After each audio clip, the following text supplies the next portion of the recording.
धर्म व्यक्तिक है, उसके बारे में कुछ विचार आगे।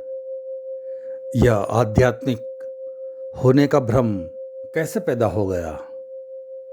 इस भ्रम के पैदा हो जाने के कुछ कारण हैं। पहली बात, दुनिया में अभी सारे लोग हैं। 2000 साल बाद हम में से शायद किसी का नाम भी स्मरण में नहीं रह जाएगा, लेकिन गांधी का नाम स्मरण में रह जाएगा। 2000 साल बाद लोग सोचेंगे कि गांधी के ज़माने के लोग कितने धार्मिक थे। वे गांधी के हिसाब से सारी दुनिया के बाबत विचार करेंगे और गांधी बिल्कुल अपवाद थे, एक एक्सेप्शन थे। गांधी नियम नहीं थे। गांधी हम सबके प्रतिनिधि भी नहीं थे। गांधी हम सबसे उल्टे और विरोधी थे। लेकिन 2000 साल बाद हम जो कि प्रतिनिधि है, असली आदमी है, ये भूल जाएंगे और जो गांधी जो बिल्कुल अकेले हैं वे याद रह जाएंगे। और 2000 साल बाद लोग कहेंगे गांधी के ज़माने के लोग कितने अच्छे थे। यह बात बिल्कुल झूठी होगी।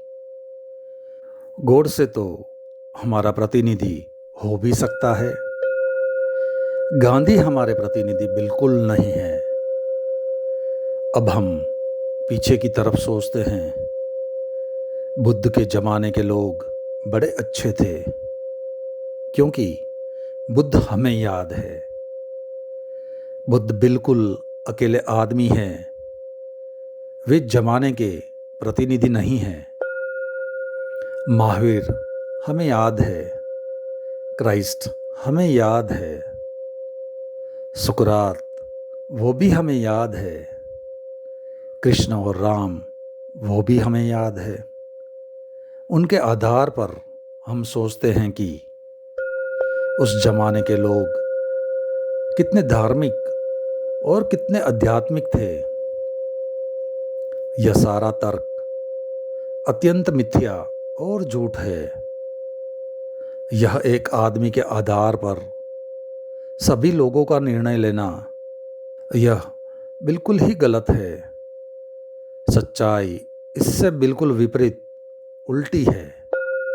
सच्चाई यह है कि बुद्ध अपने ज़माने के प्रतिनिधि नहीं थे। अन्यथा बुद्ध किन लोगों को समझा रहे थे कि चोरी मत करो, बेईमानी मत करो, झूठ मत बोलो, हिंसा मत करो, क्रोध मत करो। बुद्ध किसको समझा रहे थे ये बात? या तो बुद्ध पागल थे, लोग आध्यात्मिक थे और बुद्ध समझा रहे थे चोरी मत करो। बुद्ध की शिक्षाएं किसके लिए थी? अगर चोर नहीं थे तो, अगर बेईमान नहीं थे तो, अगर धोखेबाज नहीं लोग थे तो किसको समझा रहे थे बुद्ध? क्राइस्ट किसको समझा रहे थे कि प्रेम करो? किसको समझा रहे थे कि एक चांटा कोई मारे तुम्हारे गाल पर तो दूसरा उसके सामने कर देना? आध्यात्मिक लोगों को ये बातें उन लोगों को समझाई जा रही थी जो मानते थे कि कोई एक आँख तुम्हारी निकाले तो तुम दोनों आँखें उसकी निकाल लेना। ये लोग आध्यात्मिक नहीं थे।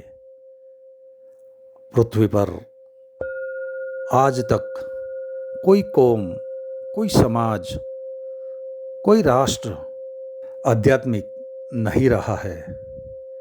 लेकिन इन लोगों के आधार पर एक भ्रम पैदा होता है कि पिछले ज़माने में लोग बहुत आध्यात्मिक थे।